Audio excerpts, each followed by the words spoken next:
When the phone rang that evening, I almost didn't answer. It had been another quiet December day in Monroe, Missouri. Just me, a crackling fire, and the slow creak of old hardwood floors. I was halfway through a lukewarm mug of chamomile tea when the shrill ring cut through the silence. Probably another telemarketer, or one of those scammers offering vacations I'd never take. But something, maybe a feeling, maybe nothing, made me pick it up. Dad? That voice, that word, it hit harder than I expected. 2 syllables I hadn't heard in 20 years. My grip tightened on the receiver. I didn't speak right away, just listened. A long pause. Then finally I said it. His name. Evan. There was a nervous chuckle on the other end. Yeah, I know it's been a while, a long while, but listen, Vanessa and I were talking. Christmas is coming up, and we thought maybe it'd be nice to have you over. You know, catch up. Family time. Family time. I looked at the photo on the bookshelf.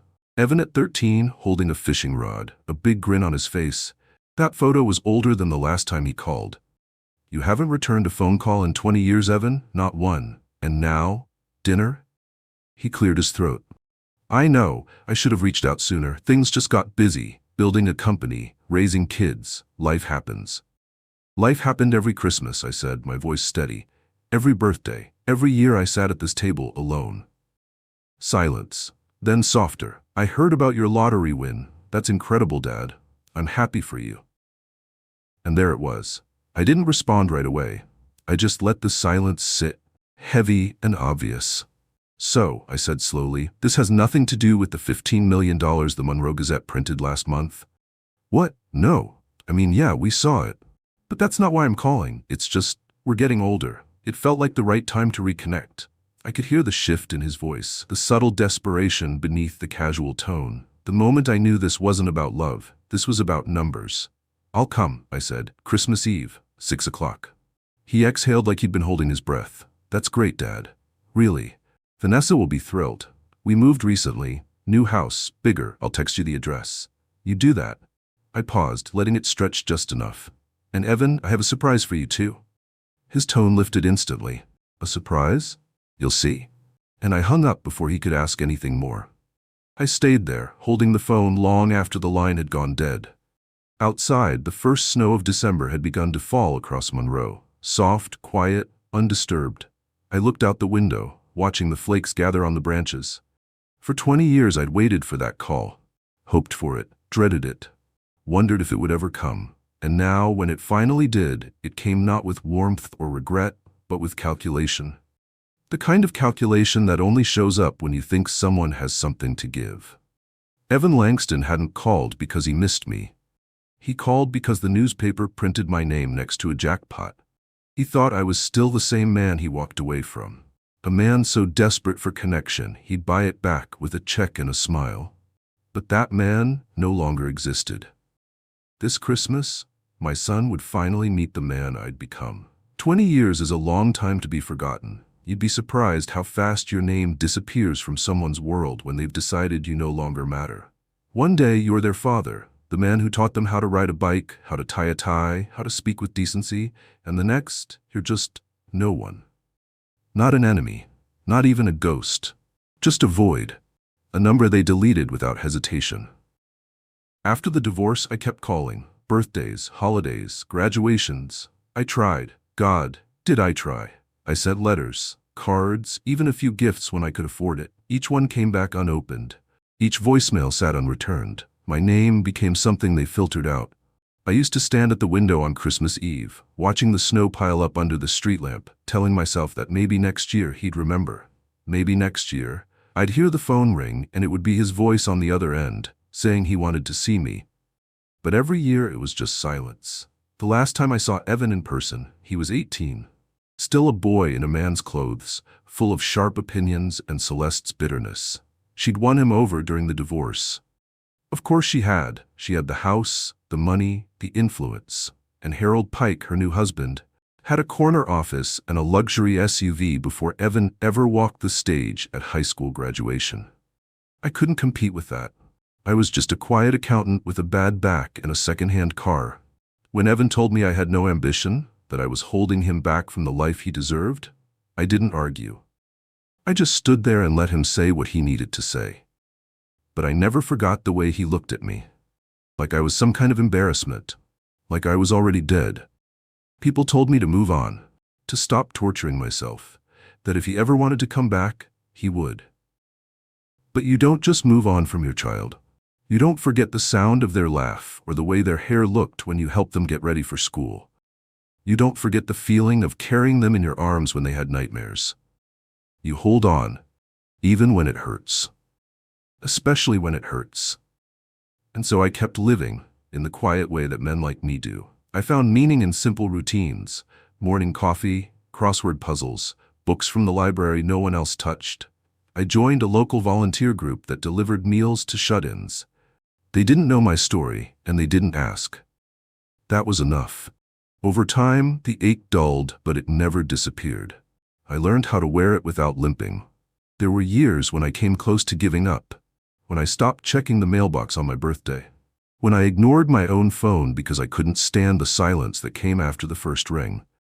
But even then, some part of me, some small, foolish part, held on to hope. Then came the article in the Monroe Gazette. The day my name appeared next to the words lottery winner, $15 million. Suddenly, I wasn't invisible anymore. The phone started ringing. Cousins I hadn't heard from since the 90s. A woman I dated for 2 months in college. Even someone claiming to be from a podcast who wanted to share my story. I didn't care about any of them, not until that call came, the one from Evan.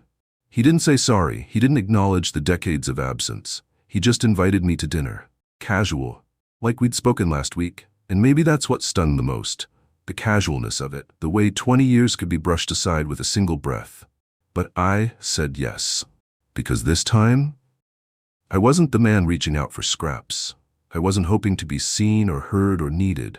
This time, I was coming to the table on my terms.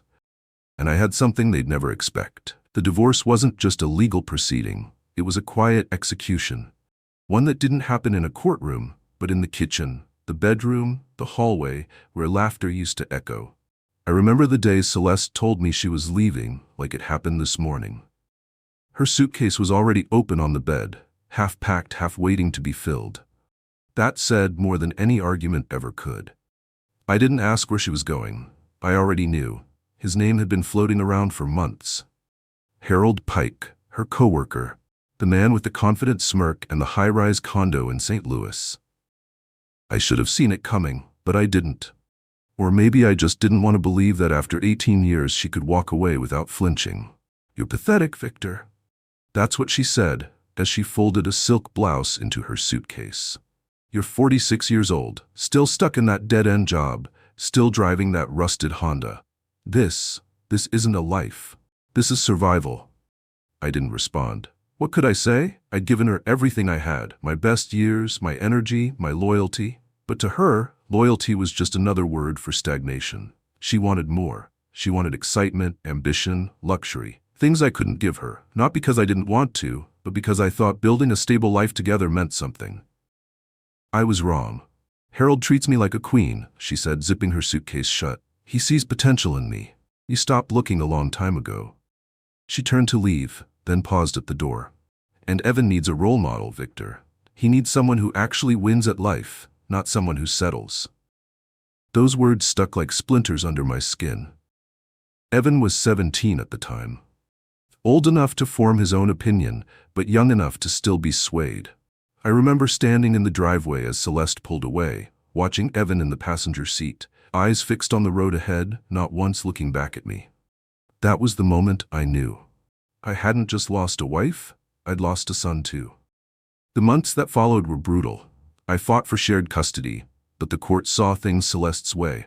She had the money, the nicer house, the polished attorney. I had paperwork and a public defender who could barely remember my name. By the time the gavel fell, Celeste had full custody, the house, the car, and Evan's allegiance. I was handed a payment schedule and a reminder to stay civil. I moved into a small rental on the edge of town. 1 bedroom, thin walls, a heater that rattled like it was choking on its own dust. I filled the silence with late-night accounting work, AM radio, and memories I couldn't shut off. I tried calling Evan. I wrote letters, left messages. Every single one came back unopened or unreturned. When we finally did speak, months later, He was cold, like Celeste had passed her bitterness down to him like a family heirloom.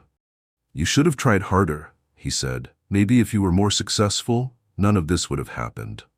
He sounded just like her. That crushed me more than any lawyer's ruling ever could. So I stopped reaching out. Not because I didn't care, but because I had to survive. Because waking up every day and being reminded of what you've lost takes energy most people can't imagine. And because there's a difference between being a father and begging to be one. In the years that followed, I buried myself in numbers. Budgets, spreadsheets, taxes. Things that made sense. Things that had rules. Unlike love, or marriage, or custody. I watched Celeste and Harold climb the social ladder while I remained invisible. Evan graduated, went to college, and started a business. I found out about those milestones through local news, not from my own son. My name wasn't mentioned once. I stayed quiet. I didn't interfere. I didn't show up uninvited or write angry letters. But I never stopped watching. I never stopped remembering. The divorce didn't just end a marriage, it rewired the way I saw the world. It taught me that love can be conditional, loyalty disposable, and that people will walk away from everything you've built without even locking the door behind them. But it also taught me something else, something sharper. That the man people leave behind doesn't have to stay broken. He can rebuild, in silence, in shadows, and one day he can return. Not to beg, not to plead, but to remind them of the cost of forgetting who he was. After the divorce, I became invisible, not just to Celeste and Evan, but to the world. Friends stopped calling, invitations dried up, even the cashier at the grocery store stopped asking how I was. I wasn't angry. I didn't lash out. I just disappeared quietly into the background, where broken men go when they've been deemed irrelevant. It was in that silence that something shifted.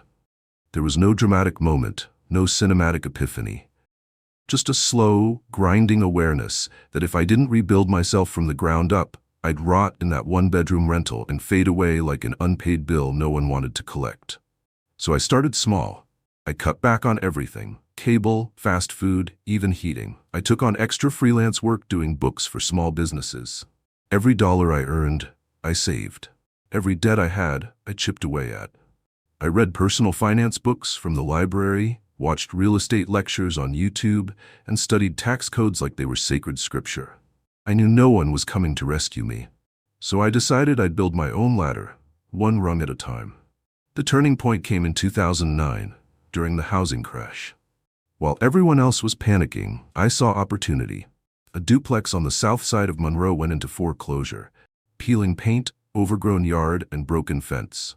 Most people saw a money pit. I saw potential. I scraped together every dime I had, my emergency fund, my retirement savings, even sold my car and rode the bus to work. The bank manager looked at me like I was insane. "Victor, the market's falling apart. You really want to dive in now?" I just nodded and signed the papers. Every night after work, I was there, ripping out carpet, fixing pipes, painting walls. My hands were blistered, my back ached, and the neighbors probably thought I was homeless. But 6 months later, that duplex had tenants. Good people, reliable. And for the first time in years, I had passive income. Real, growing income. I reinvested everything. Bought another property, then another. By 2015, I owned 8 rentals. By 2020, 22. I never upgraded my lifestyle. I still lived in that same modest apartment. Still wore the same shirts. Still drove an old Civic I bought at auction. From the outside, I looked like the same man Celeste had walked out on. But underneath, I was something entirely different. I was a man with power. Quiet power. The kind you don't flash, but the kind that changes everything. There were nights when I'd see Evan's name pop up in local articles. Business features, startup awards, LinkedIn announcements. He was rising fast, or so it seemed. But behind those polished headshots and buzzwords, I could tell he was building on air. I knew the numbers. I knew how much it cost to maintain that lifestyle. And I knew, deep down, that if it ever came crashing down, he wouldn't call me unless he needed something. I wasn't bitter. Not anymore. I had moved beyond that. What I felt now was clarity. The kind of clarity you only earn after years of silence and self-discipline. I didn't need their validation. I didn't need apologies. What I needed was to become someone so steady, so unshakable, that the next time they looked at me, they wouldn't see a ghost. they'd see the storm they never saw coming. The day I bought the last duplex on my list, I stood on the front porch as the sun set over Monroe. The wind was cold, but I didn't feel it. I just stood there, holding the keys, thinking about how far I'd come from that night. Celeste walked out with her suitcase and her smirk. She thought I was finished. Evan thought I was a failure. And maybe, for a while, I believed them, too. But standing there, with 22 properties under my name and not a dollar of debt in my ledger, I realized they hadn't left me behind. They'd set me free. I never played the lottery with any seriousness. A ticket here, a ticket there, usually when the line was short or the pot was unusually high. It wasn't hope that drove me to it. It was habit. A small, quiet ritual that felt like tossing a coin into a fountain. You didn't expect it to change your life, but part of you still listened for the splash. That Saturday, I stopped at Casey's General Store to grab a pack of coffee filters and some motor oil. On a whim, I bought a quick pick and stuffed it into my wallet without even checking the numbers. Days passed. I forgot about it. It wasn't until the following Friday, after dinner, after the dishes, after I'd settled into my chair with the local paper, that I saw the numbers and remembered I had a ticket in my coat pocket. I read the numbers once, then again, then a third time, slower. My eyes darted back and forth between the paper and the slip in my hand, as if the digits might shift if I blinked too fast. I didn't scream, I didn't jump up and down, I just sat there, completely still, as the words settled into my brain. $15 million. Tax-free. Just like that. I didn't tell anyone. Not at first. I spent the weekend walking around town like I was carrying a bomb in my jacket. I went to church that Sunday and shook hands like nothing had changed, even though everything had. I waited until Monday to contact the state office and begin the process. Lawyers, financial advisors, forms I didn't understand. I followed every instruction, took every precaution. I had worked too hard for too long to let greed or carelessness take this from me. The news broke a week later. My name and photo in the Monroe Gazette. Days went by with the phone ringing off the hook, but I didn't answer most calls. Then one call stopped me cold. Evan. I hated that part, but there was no way around it. The state required a public record. That same afternoon, my phone started buzzing. Old coworkers, distant cousins, even a few people I hadn't spoken to since high school. They all wanted to catch up, to grab coffee, to reconnect. I didn't answer most of them, but one call stopped me cold. Evan. The number flashed across my screen like a ghost finally deciding to haunt me properly. For a moment, I thought it might be a prank. But when I picked up, there was no doubt. That voice, cautious and practiced like he was rehearsing warmth. "Dad," he said, and just like that, 20 years of silence cracked open. He talked about Christmas, said he wanted to reconnect. Vanessa would love to have me, said the kids had heard stories about me. Stories, I thought. Funny, considering they'd never heard my voice. But I played along. I told him I'd come. I told him I had a surprise. Because in that moment, I understood what this really was. Not a reunion, not redemption, but a test. One I intended to grade carefully. He didn't ask about my life. He didn't mention the years of silence. He didn't say sorry. What he did say, over and over again in different ways, was this. "You've got money now, so you're valuable again." They all thought I'd changed because of the check. But they were wrong. I'd changed long before that. The money was just the final piece of a puzzle I'd been building alone, in silence, brick by brick. It gave me something I'd never had when I was begging for love. Leverage. And I intended to use it, not to punish, but to reveal. Because if you want to see who someone really is, all you have to do is pretend you have something they want, and then tell them they can't have it. It started the day after the article came out. A voicemail from Evan, his voice lighter than I remembered, almost cheerful. "Hey Dad, just checking in. Hope you're doing well. Give me a call when you get a chance. No rush." No rush. 20 years of silence, and suddenly he had time for small talk. I didn't respond. I wanted to see what he'd do next. The following morning, another voicemail, then a text, then two more. Each one more casual, like we were old friends reconnecting after a few weeks, not a father and son separated by 2 decades of deliberate silence. On the 4th day, he called while I was scrambling eggs. I let it ring until the last second, then picked up. "Dad," he said, too eager. "I was starting to think maybe you'd changed your number." Still the same, I replied. What's on your mind, Evan? There was a pause, just long enough to register, but then the charm returned, laid on thick. Oh, Vanessa and I were just talking. We've got the new place now, more space, and we thought maybe this is the year we bring everyone back together. Christmas dinner. Just like old times. Just like old times. I stared out the window at the snow starting to gather on my driveway. You mean the kind of old times where your mother packed her bags and took you with her without a backward glance? He gave that same nervous chuckle I'd heard as a teenager when he was caught doing something wrong. Come on, Dad. Let's not rehash the past. This is about healing, moving forward. We're family. I said nothing at first. I let the silence stretch until it started to feel like weight. Then I spoke, slow and steady. That word, family, it used to mean something, before it was used as leverage. Look, he said quickly, I know we've been distant, but people grow. Time passes. I saw the article in the Monroe Gazette. We were thrilled. Vanessa said, maybe this is the moment to reconnect. And there it was. Not directly spoken, but clearly understood. The real reason for this sudden warmth. The shift behind the tone. The reappearance that had nothing to do with memory, and everything to do with money.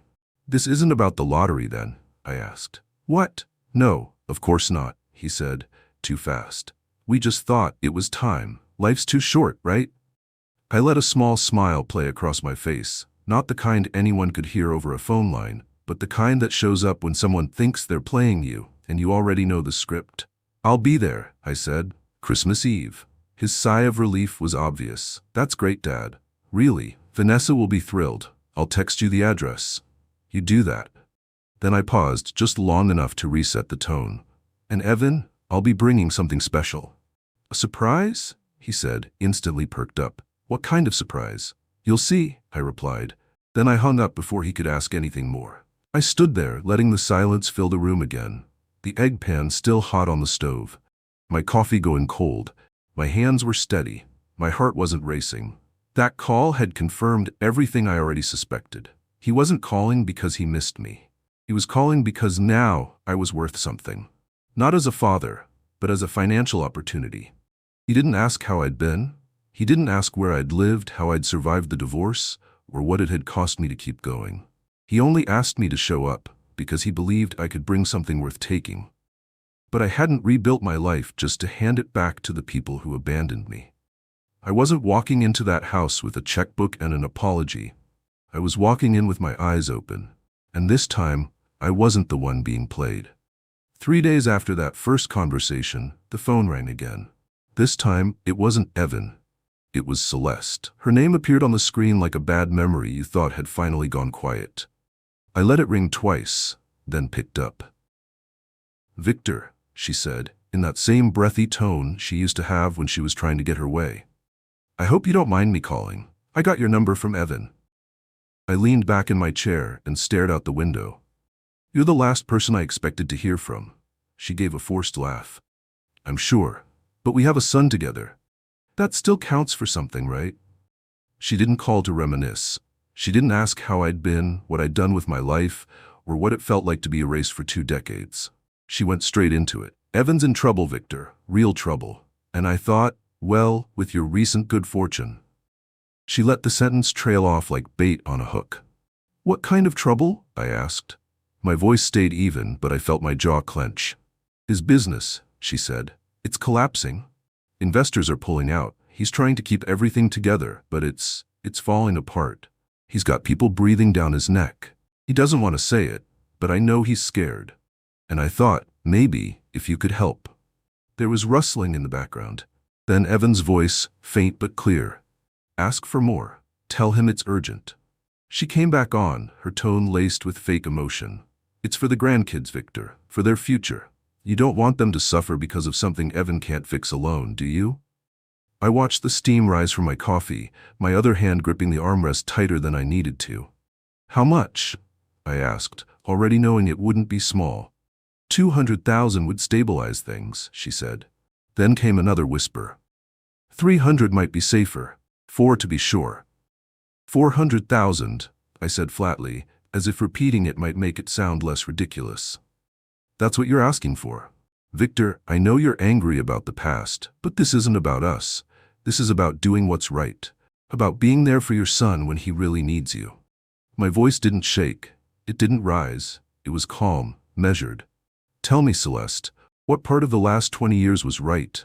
The silence, the returned mail, the way you turned our son into a stranger? Her voice changed then. The sweet veneer peeled back. That's ancient history, she snapped.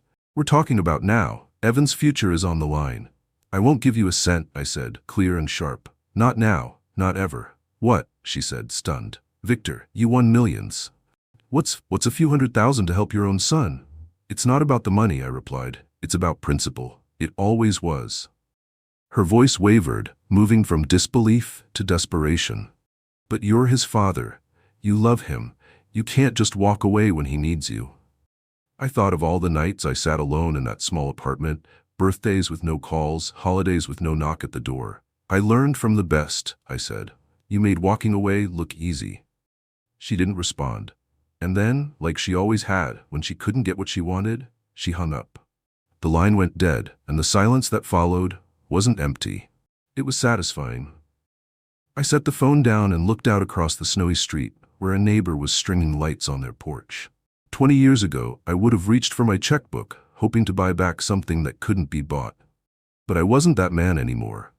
That man had begged. This one didn't. Respect can't be purchased. And love that comes with a price tag was never love to begin with.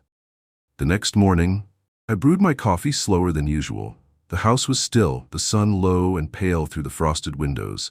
I didn't need more confirmation, but I wanted it. One more test. One final, undeniable truth. I sat at the kitchen table, picked up my phone, and dialed Evan's number. He answered on the second ring. Dad, he said, surprised, maybe even pleased. I wasn't expecting to hear from you again so soon. I've been thinking about what your mother said yesterday, I began, my voice steady. About your business problems. There was a pause, not long, just enough to register caution. Oh, that, he said. She probably made it sound worse than it is. You know how she worries. I leaned back in my chair and let the lies settle. Actually, Evan, I'm calling because I've been having some financial trouble myself. His breathing changed slightly, almost imperceptibly. Really? I made some mistakes after the lottery, I continued. Got caught up in crypto hype. Bitcoin, Ethereum. You know how it is. Everyone was talking about it. I thought I could double what I had. I let out a small sigh. Turns out I wasn't as smart as I thought. The silence on the other end grew heavier. I could almost hear the wheels turning in his head. How bad is it? He asked, not concerned, just calculating. Pretty bad, I said.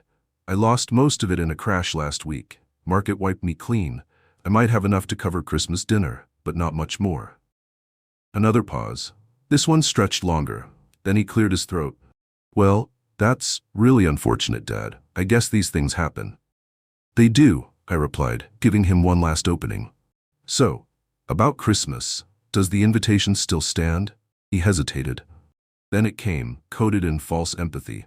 You know, with everything you're dealing with, it might actually be better if you don't come this year. Just to take care of yourself, I mean. Less stress for everyone, right? I closed my eyes and nodded, even though he couldn't see me. I understand. Wouldn't want to burden you with my presence. Dad, don't take it that way, he said, suddenly trying to sound lighter. It's just practical. When you get back on your feet, we'll definitely reconnect. Promise. When I get back on my feet, I repeated quietly. Right? Anyway, I've got a conference call in a few minutes, he added. But we'll talk soon, okay? And just like that, he hung up. I set the phone down gently and stared out at the snow-covered street. I wasn't angry. I wasn't even surprised. I had hoped, somewhere deep down, that maybe, just maybe, he'd prove me wrong. That even if he had reached out for the wrong reasons, some part of him still remembered the man who raised him. But when the money vanished, so did the invitation. All it took was a fake confession and a fabricated loss for him to pull the plug. No resistance, no hesitation, just retreat. The pain didn't come from shock, it came from validation. From watching the last shred of doubt vanish and seeing the truth for what it was. He hadn't called because he missed me. He'd called because he thought I could help him. And when that illusion crumbled, so did the performance. For 20 years, I waited for that phone to ring. And in one short conversation, Evan reminded me exactly why it never had. Not because he couldn't, but because he wouldn't. Until I had something he wanted, and now, thinking I didn't, he decided he didn't want me anymore either. The test was complete. The mask had fallen. And now, with nothing left to wonder about, it was time to move forward. Not with bitterness, but with absolute clarity. By the time Evan hung up on me, I wasn't angry. I wasn't sad. I was focused. His reaction hadn't just confirmed my suspicions, it had crystallized them. I finally saw him clearly, not as the boy I raised, but as the man he had chosen to become. A man who reached out only when there was something to gain. A man who spoke the language of opportunity, not love. And if he wanted to play games, I needed to understand the rules. So I got to work. I started with the local business registry. Evan had mentioned startups before, projects he was excited about, companies he was building from the ground up. The reality was something different. His most recent company, Langston Solutions, was a ghost. No website, no employees, no products, just a flashy name and a shell address registered to a co-working space that had gone out of business 2 years ago. I kept digging. Another company, E-Tech Vantage, same pattern. A few investor names listed, press releases full of buzzwords. No actual work, no value, no future. A friend of mine from my old accounting days, Tully Graves, now worked at the Monroe Chamber of Commerce. I gave him a call. Told him I was doing some due diligence on a local entrepreneur. Evan Langston? Tully said, not even trying to hide his laugh. That kid's a walking case study in how not to run a business. Raised money from anyone with a checkbook, promised the moon, delivered nothing but missed deadlines and excuses. You wouldn't believe the number of people trying to track him down. Investors? I asked. Some are professionals, some private. One woman I know put her retirement into one of his apps. Another guy mortgaged his house. He told them all he had a secret contract with a tech giant. Never existed. I made notes as Tully talked. Each word another nail in a coffin Evan had built for himself. He owes at least $2 million by now, if you add it all up, Tully said. Word is, his accounts are drying up. He's running scared. That explained the sudden warmth. The forced invitations, the eagerness to reconnect. It wasn't about me. It was about the storm Evan saw coming, and the hope that his father's money might buy him an umbrella. But I wasn't finished. I turned my attention to Celeste. Her social media pages were public, curated like a magazine cover. Instagram was filled with filtered photos, her smiling with grandkids, charity events, spa weekends. But it was her Facebook that caught my eye. She had started a fundraising campaign. Not for Evan, but for herself. Battling stage 2 breast cancer, the page read. Out-of-pocket treatments, chemo not covered, anything helps. Post after post begged for sympathy, each one more dramatic than the last. Donations had poured in, nearly $18,000 from friends, neighbors, old classmates, complete strangers. And yet, I remembered something. At Thanksgiving 2 years ago, I had seen her at a grocery store in Monroe. She looked healthy. No signs of hair loss, no weight fluctuation, no fatigue. She had been laughing in the frozen aisle like the world was hers. And now she was claiming cancer? I picked up the phone and called Dana Whitmore, an old acquaintance from church who worked in patient records at St. Mary's Medical Center. We hadn't spoken in years, but I knew she valued truth more than rules. Dana, I said after some pleasantries, I need a favor, quietly. When I gave her Celeste's name, there was a pause. Then typing. Then a soft exhale. Victor, there's nothing here. She's had 2 routine checkups in the last year. One for a sinus infection, no oncology visits, no chemo, no diagnosis, nothing. I thanked her and hung up, my fingers tightening around the phone. It wasn't just Evan. It was both of them. 2 halves of the same scheme, one pretending to reconnect, the other faking illness. All for money, all to manipulate, all to extract one last bit of value from the man they threw away 2 decades ago. I compiled everything, screenshots, registry filings, business articles, fundraising pages. I didn't shout. I didn't confront them. I just documented, quietly, precisely, like I used to with tax audits. This wasn't about revenge in the dramatic sense. This was about exposure, about making sure truth had teeth. They thought they could stage a comeback without consequences. They thought I was the same desperate man they left behind. But I had rebuilt myself with patience and purpose, and now I was holding all the receipts. I didn't sleep much that night. Not because I was restless, but because I was clear. More clear than I'd felt in 20 years. The fog of hoping, waiting, doubting, it was gone. What remained was a kind of purpose that didn't shake or stutter. It moved slow, quiet, like a fuse crawling toward something explosive. By morning, I had a plan. I started with the names I'd found in Evan's failed ventures. Investors who had been burned, ignored, and likely still waiting for answers.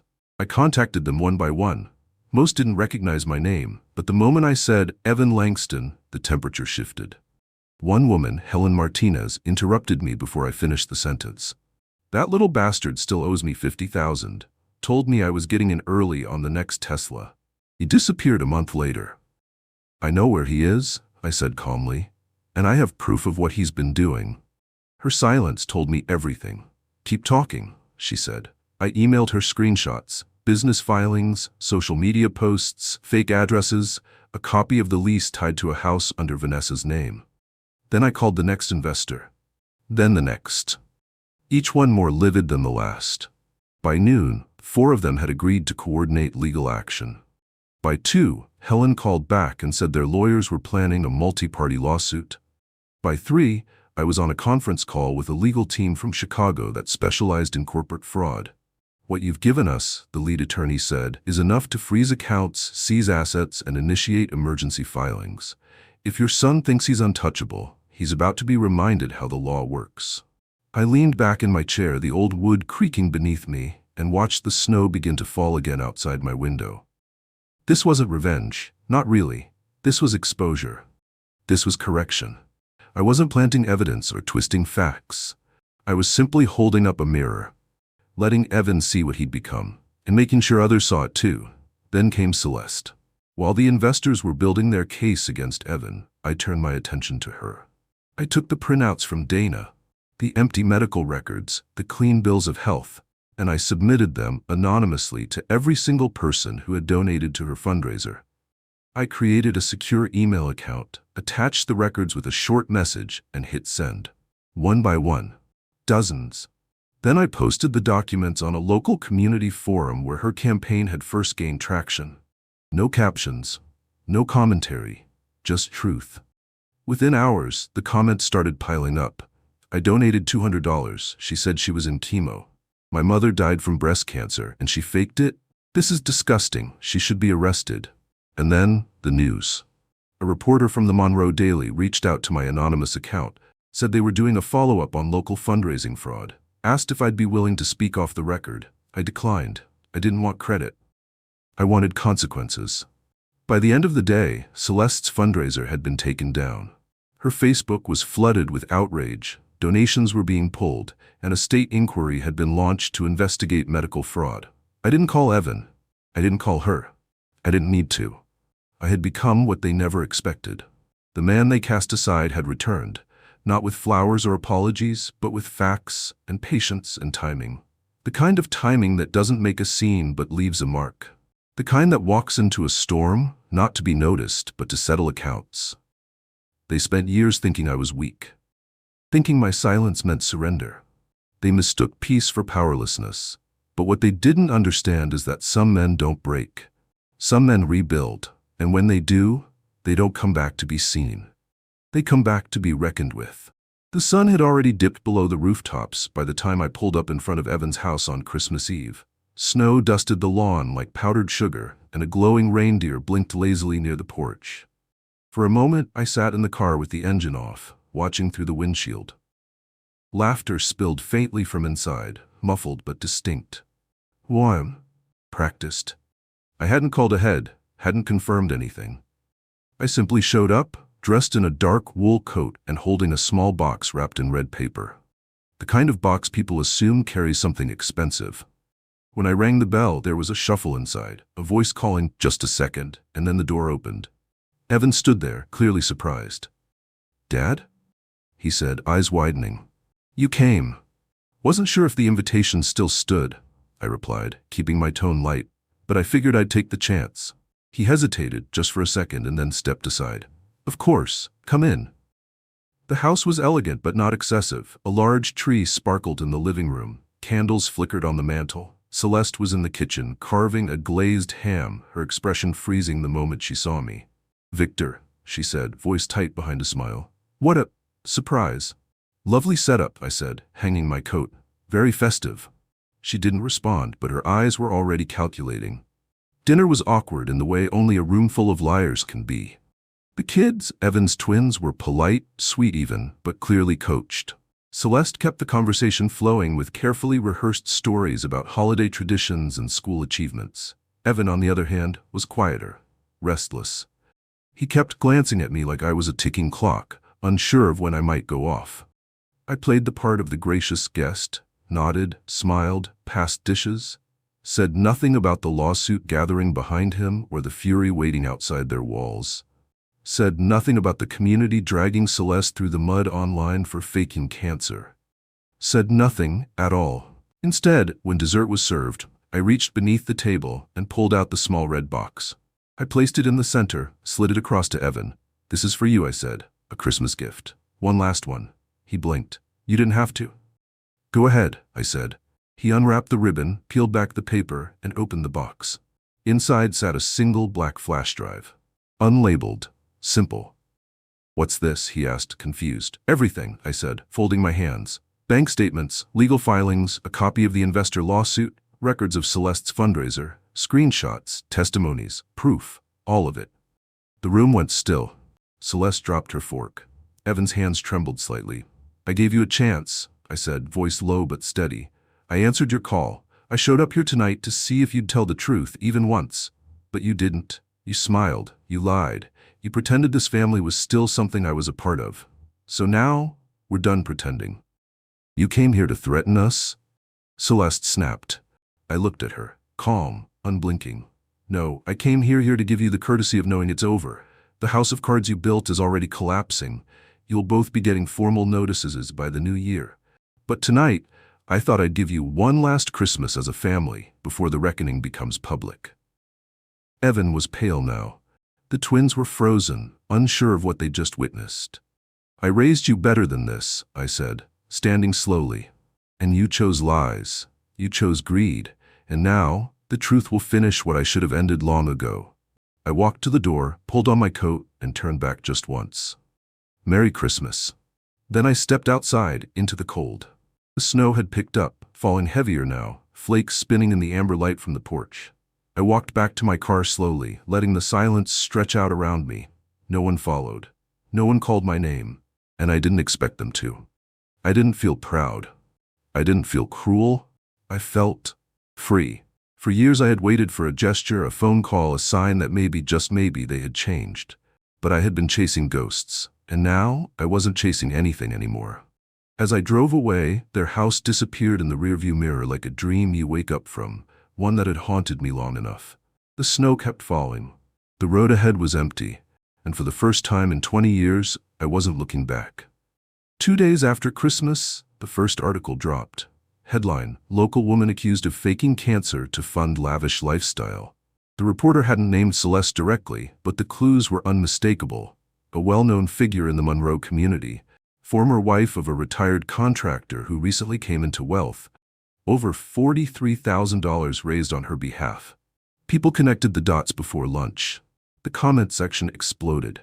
By evening, someone posted a screenshot of Celeste's fundraiser page, now deactivated, with the caption, "So where's the chemo, Celeste?" That was the match. Everything went up in flames. I watched it all unfold from my living room, the glow of the fire crackling beside me, laptop open, scrolling through messages from people I didn't know but who had all been fooled. A nurse from the local clinic commented, "She never came in for treatment, not once." Another wrote, "I gave $100 because she said she had 2 months left. Turns out she's been in Cancun." It didn't take long for the local news to run a follow-up. This time, with Celeste's face on screen. They used old footage from a charity gala, smiling next to Evan and Vanessa. The anchor's voice was calm, but the story cut deep. They called it a betrayal of community trust. I didn't call her. I didn't gloat. I just let the truth do what it does best, unravel the lie. Meanwhile, the Attorney General's office issued a statement. "We are aware of the allegations involving fraudulent medical fundraising and are currently reviewing the matter." That was all they needed to say. The public ran with it. Even people who hadn't donated felt cheated. They had shared her posts, prayed for her in church, lit candles in her name, and now they felt like fools. That kind of wound doesn't close easily. I later heard from Dana Whitmore again. She sent a quick note. "Looks like your ripple became a wave." I replied with a single line, "Truth doesn't stay buried forever." Back in Evan's world, things were fracturing just as fast. Word of the investor lawsuit had made it to his workplace. One of his former partners reached out to me. He'd been trying to find Evan for years after a collapsed startup left him bankrupt.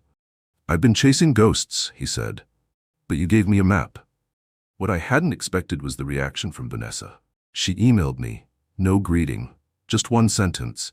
"Did you really have to destroy everything?" I stared at that line for a long time.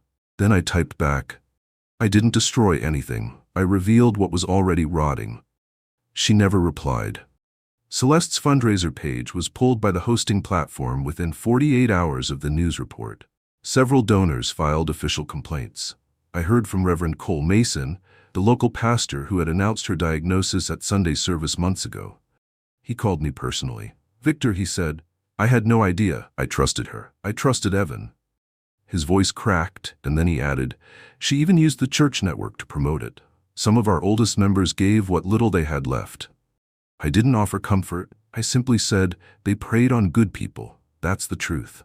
And Reverend Mason just sighed. God forgive her. The last piece of the puzzle came in the mail a week later. A formal notice from the state's Department of Consumer Protection. It wasn't addressed to me, but a copy had been sent anonymously, possibly Dana again. It confirmed an official investigation had been opened into Celeste Monroe for fraudulent fundraising, including wire fraud, misrepresentation, and medical impersonation. If found guilty, she faced felony charges. I folded the letter carefully and set it on the table beside the fire. The same fire I'd sat by when the first betrayal began to bleed into my life. And now, finally, that wound had been cauterized. There's no joy in watching someone fall, not even the ones who hurt you. But there is peace in knowing the fall was earned, that the mask has slipped, that those who use deception as a weapon have been disarmed by their own lies. Celeste had fooled a town, manipulated sympathy, profited off pain. But in the end, the story didn't close with applause. It closed with silence, a silence colder than the winter wind outside my door. I hadn't heard from Evan since the dinner. Not a call, not a message, not even a text to ask how I could be so cruel. And I'll admit, for a moment, I wondered if that silence was the start of something different, something honest. But when the doorbell rang on New Year's morning, I already knew better. I opened the door, and there he was, standing in the cold with the same face I once held in my arms, now weighed down by shame and panic. He didn't say anything right away, just stood there, clutching a folder like it was a life raft. "Can I come in?" he asked. I stepped aside and nodded. He sat on the couch where I had watched this whole saga unfold. The same couch where I had first read the fundraiser lies, the bank withdrawals, the legal filings. Now he sat there like a ghost in his own skin. "She's going to be charged," he said quietly. "I know," I replied. "They called yesterday. It's real now." "I didn't know," he added quickly, "about the money, about how much she took. She said it was just small things, just to keep up appearances." I didn't answer. I let the silence do the work. He had a lot to say, but none of it was apology. It was defense. It was self-preservation, and that told me everything I needed to know. He finally opened the folder. Inside were printouts, bank statements, messages between him and Celeste, a letter from his job suspending him pending further investigation.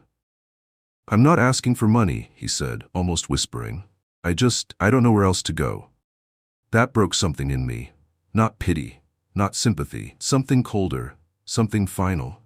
"You had somewhere to go, Evan," I said. "You had me. 20 years ago, you had me, and you left." He looked at me then, really looked. "You think I didn't suffer too?" he snapped. "You think it was easy watching Mom cry every night, hearing her say you abandoned us, that you ran off and forgot we existed?" "I never abandoned you," I said calmly. "I left her. I left lies.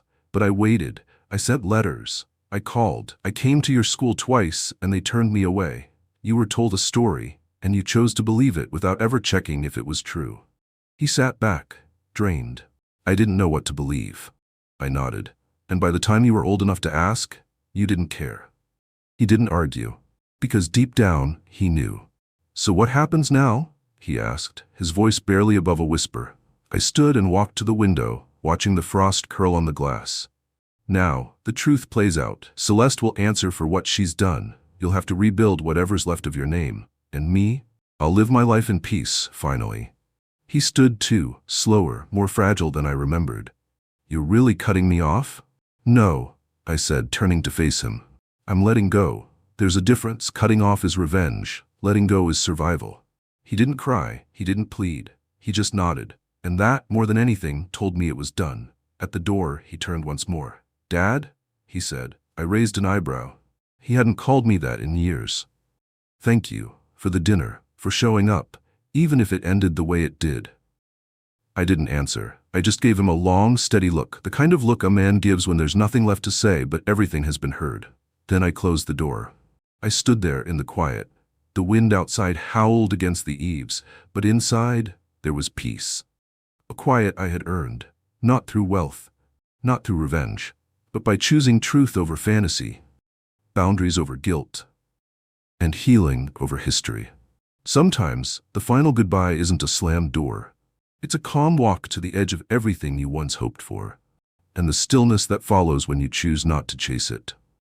3 weeks after Evan walked out of my house for the last time, I stood at the edge of a plot of land just outside of Columbia.